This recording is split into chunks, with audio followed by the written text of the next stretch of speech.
Ako si Maria at ito ang aking kwento.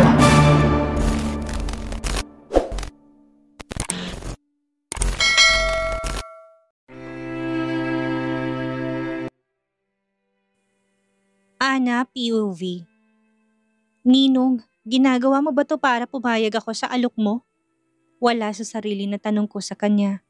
Sa tingin mo ba, ginagawa ko to para pumayag ka? Tanong niya pabalik sa akin. Hindi ko alam, kaya po ako nagtatanong. Sa tingin mo ba, kailangan ko na ba talagang mag-asawa? Tanong niya sa akin. Kung ako pong tatanungin mo, ay oo, kasi po tumatanda ka na. Sagot ko sa kanya. Kaya magpakasal ka na sa akin. Po! Sabi ko, gawin mo na nga ang ginagawa mo. Sabi niya sa akin. Sure ka po ba na marunong ka maghugas ng mga plato? Tanong ko sa kanya. Wala akong hindi kayang gawin. Sagot niya sa akin kaya napangiti na lang ako. Mukhang alam naman niya ang ginagawa niya. Inayos ko ang mga kailangan ko dahil iaakyat ko na ito sa may room ko para dun ko na lang tapusin. Bababa na lang ako mamaya kapag aalis na sila. Nagpaalam na ako sa kanya na aakyat na ako.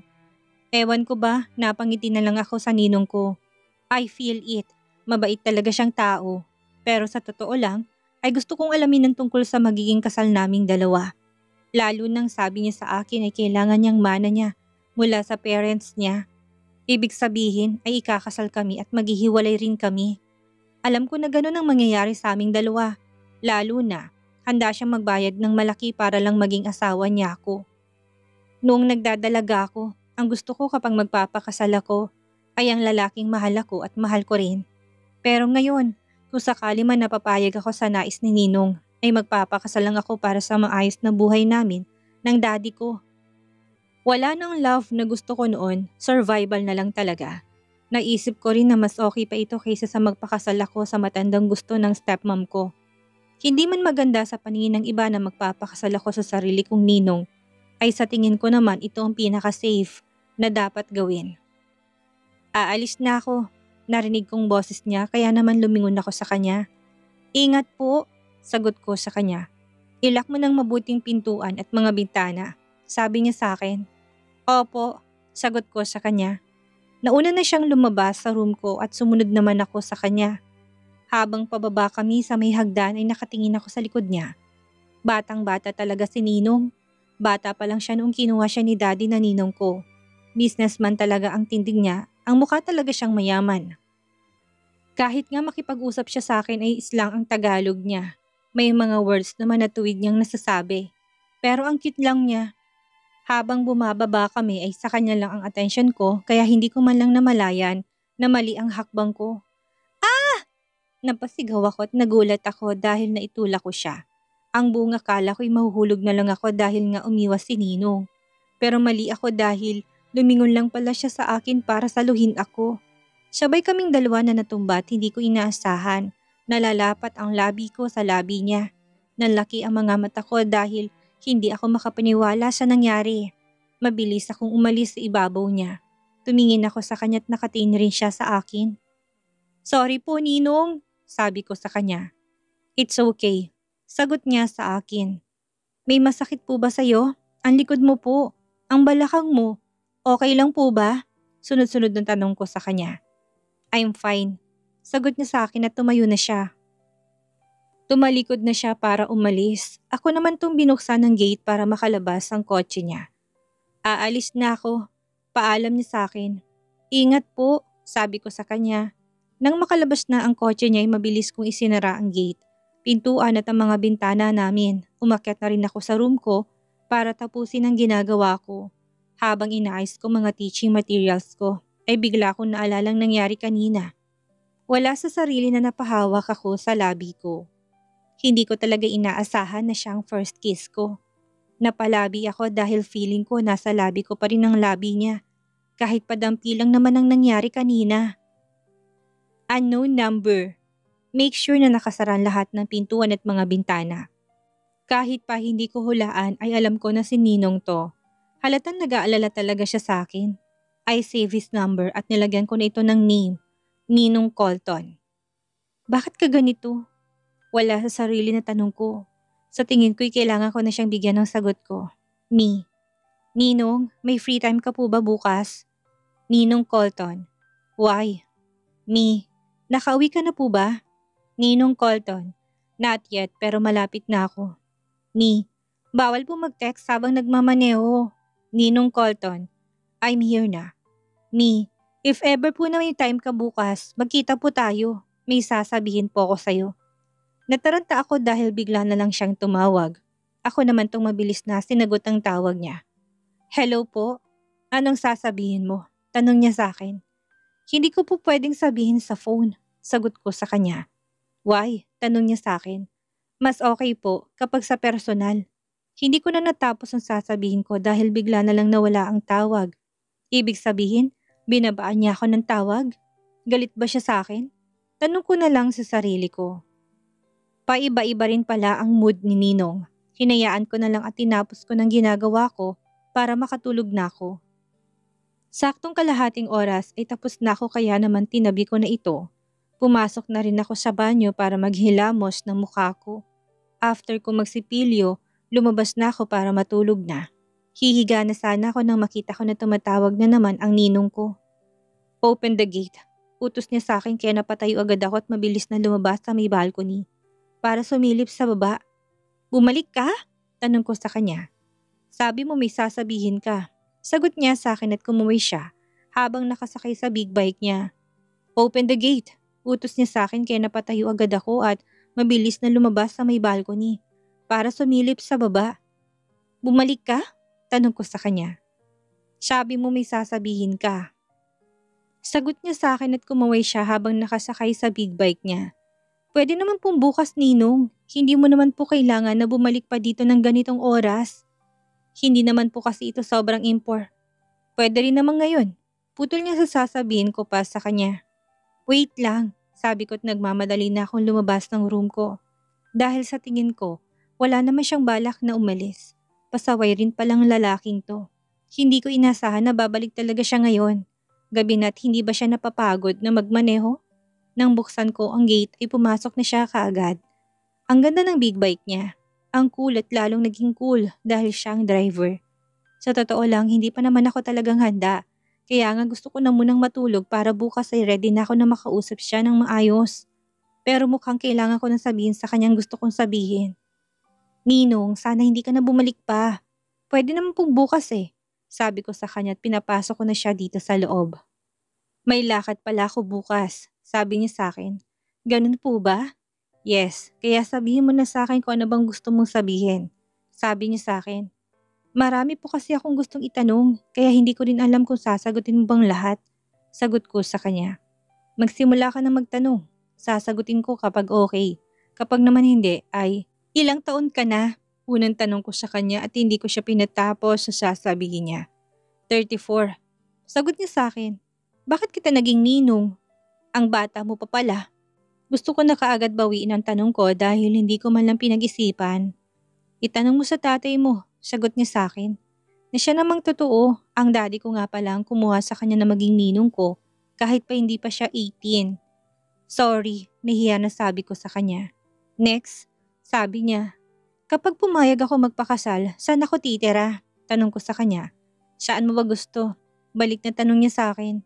Hindi ko po alam, sagot ko. Next, sabi na naman niya. Hindi mo po ako pipilitin na magsama, tay. Kasal lang naman tayo sa papel, kaya bakit kita pipilitin? Ibig po bang sabihin, may kontrata po ba tayo? Tanong ko sa kanya. Meron. Mabilis na sagot niya sa akin. Ilang taon po? 3 years, sagot niya sa akin. 3 years, wala sa sarili na sabi ko. Pero nakatingin lang siya sa akin. After po ba ng 3 years, pwede na po ako makipagrelasyon sa iba? Tanong ko sa kanya na dahilan para biglang kumunot ang noo niya. Hindi ka pa nga pumapayag pero advance mo na kaagad na mag-isip. Sabi niya sa akin. Gusto ko lang pong malaman, sagot ko sa kanya. Kung gusto mo ay gawin mo, sabi niya sa akin. Gusto ko lang pong sabihin na kahit po hindi mo na ako bigyan ng pera, ay okay lang.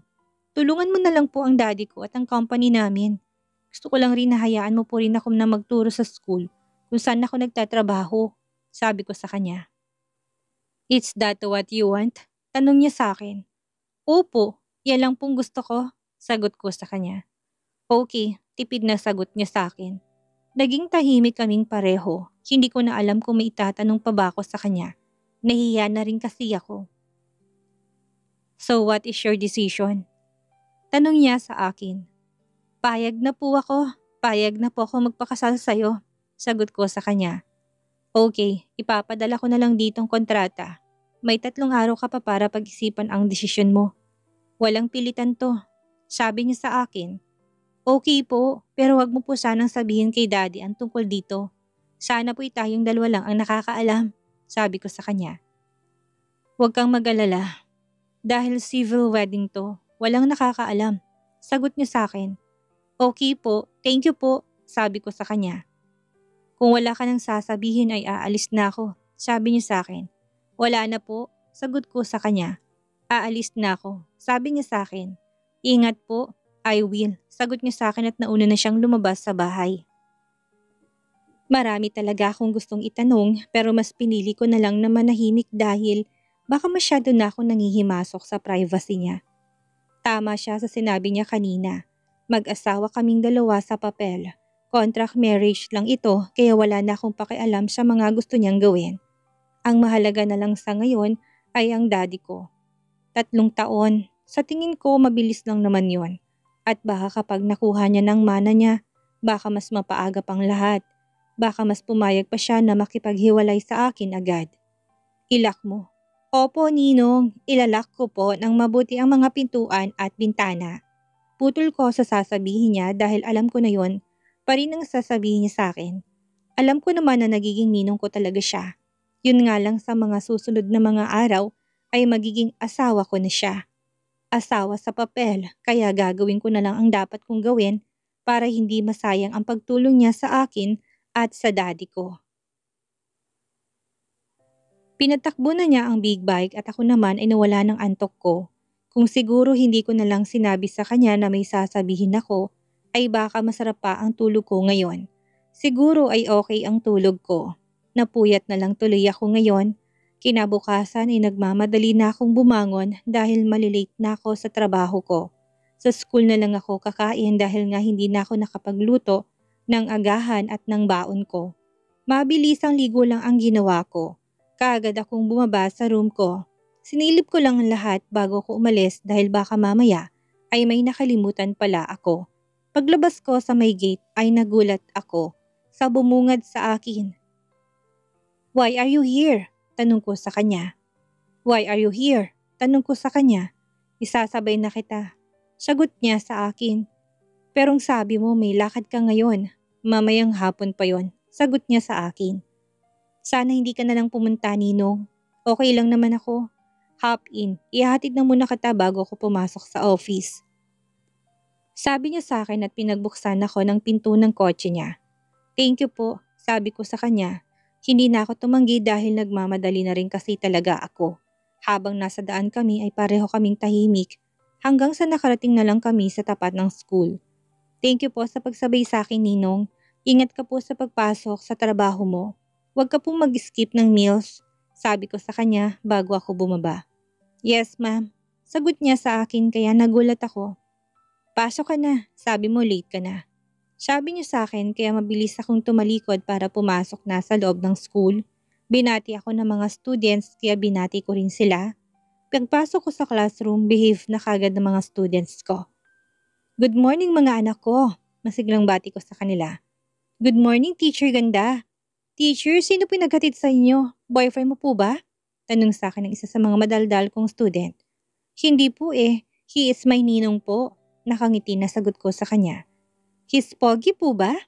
Opo, nakangiti na sagot ko sa kanila. Sana po pogi rin po magiging boyfriend mo, teacher. Bakit naman po?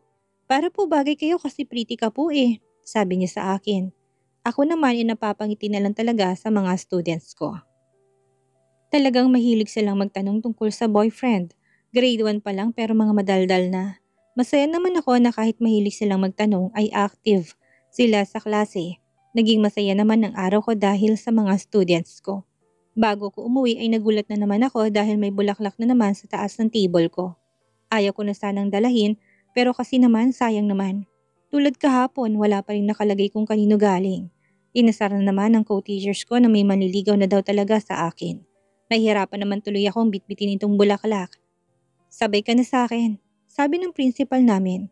Naku, hindi na po sir. Dadaan po ako sa daddy ko. Sagot ko sa kanya. Ihahatid na kita doon, sabi niya sa akin. Naku, mahabala pa po kita, sabi ko sa kanya. Hindi naman, wala namang pasok bukas, sabi niya sa akin. Nakakahiya. Miss Ana, pinapasundo ka po ng ninong mo. Bigla na lang dumating ang sekretary ni Ninong. Bakit daw po? Hindi ko alam, miss, sagot niya sa akin.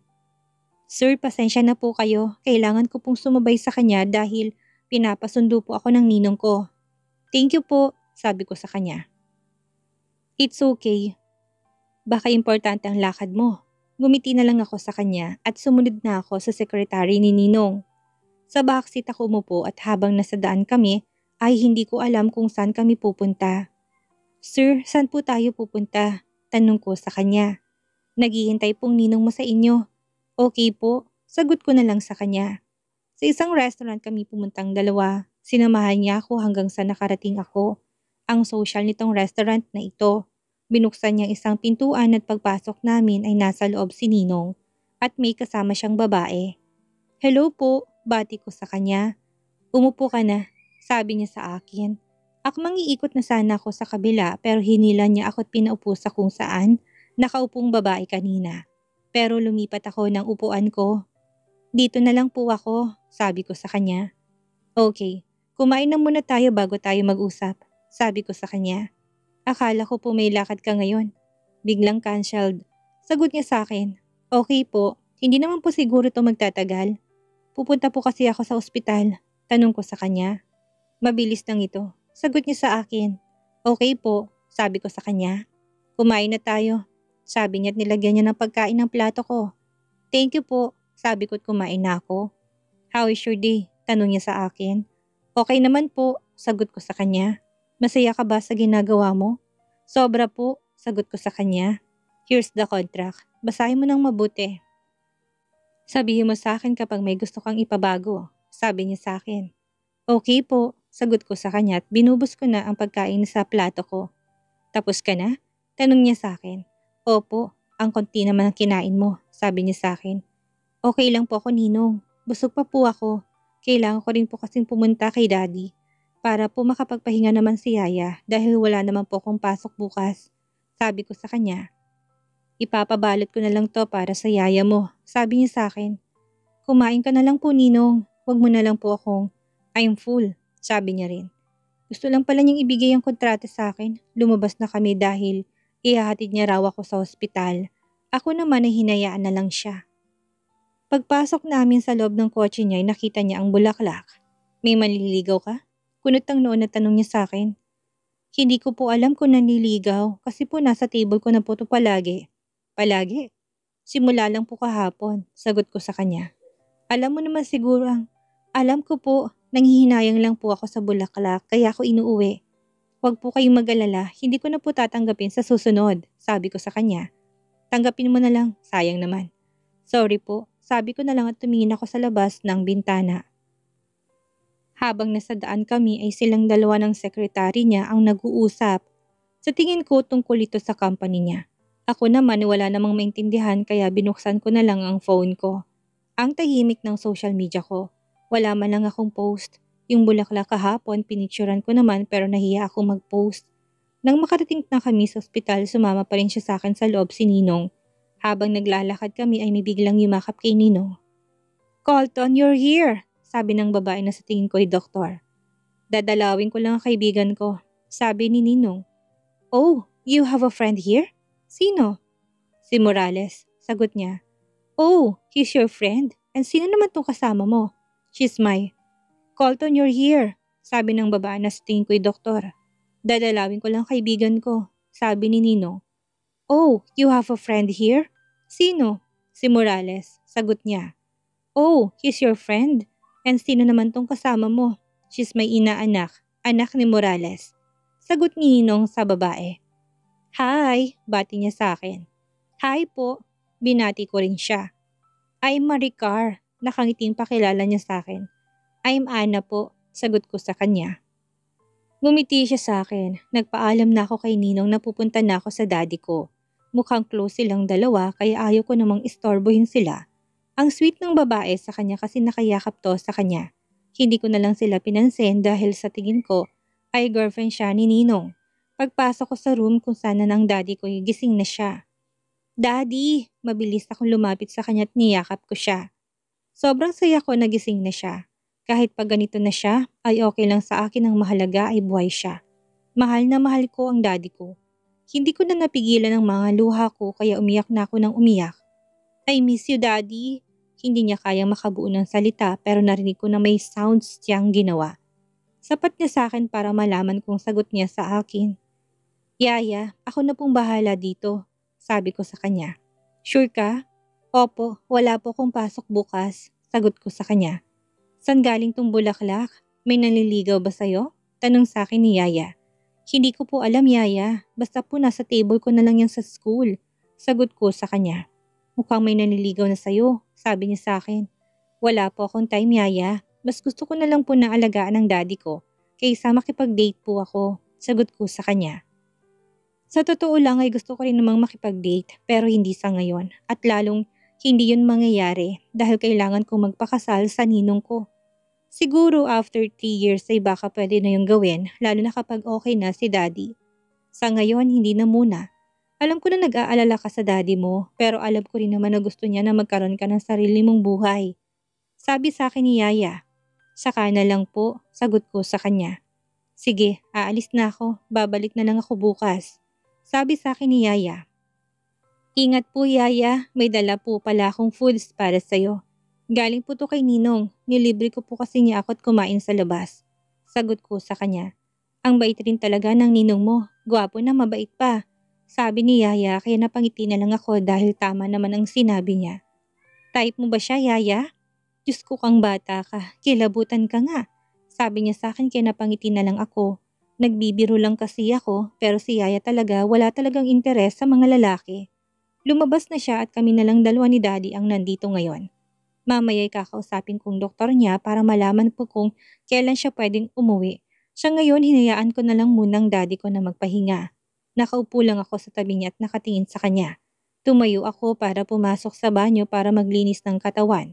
May baon naman akong damit na pamalit. Mabilis ang ligo lang ang ginawa ko. Lumabas rin ako kaagad sa may banyo dahil walang kasama si daddy sa labas. Paglabas ko sa banyo narinig ko na may kumakatok. Kaya naman tumayo ako para buksan ito. Ninong, nagtatakang bulalas ko dahil siya ang nasa pintuan. Ang daddy mo, tanong niya sa akin. Tulog na po siya, sagot ko sa kanya. Umiwas ako ng tingin dahil nakatingin siya sa akin. May kailangan ka po ba Ninong? Tanong ko sa kanya. Wala naman, gusto ko lang kayong i-check bago ko umuwi. Sagot niya sa akin. Okay naman po si daddy, mamaya po kakausapin ko ang doktor niya. Sabi ko sa kanya. Okay, samahan kita. Sabi niya sa akin. Ako na lang po. Umuwi ka na po para makapagpahinga. Okay lang naman sa akin. Ninong, alam ko po na pagod ka galing sa work mo. Gabi na po. Kailangan niyo na pong magpahinga. Sabi ko sa kanya. I'm good. Sabi niya sa akin. Ikaw pong bahala. Sabi ko na lang sa kanya. Hinayaan ko na lang siya na pumasok dito sa loob ng silid. Ako naman nagsuklay na ng buhok ko. Nahihiyaman ako, nag-apply na rin ako ng lotion sa balat ko. Hindi kasi ako sanay na hindi naglalagay ng lotion after kong maligo. Nang maging okay na ako, pumunta ako sa labas kaming dalawa para pumunta sa doktor. Nalaman ko na mas naging komplikado ng lahat ng kondisyon ng daddy ko. Nagsabay-sabay nang lumabas ang iba pa niyang sakit. Sobrang malungkot ako at hindi ko alam ang gagawin ko. Gusto mo bang ipagamot ang daddy mo sa ibang bansa? Tanong bigla sa akin ni Ninong. Mas malaki na pong gagastusin kapag siya. Huwag mong isipin ang gastos. Ang mahalaga maging okay siya. Sagot niya sa akin. Dadagdagan mo bang taon ng kontrata kapag lumaki ng gagastusin mo sa pagpapagamot sa daddy ko? Tanong ko sa kanya.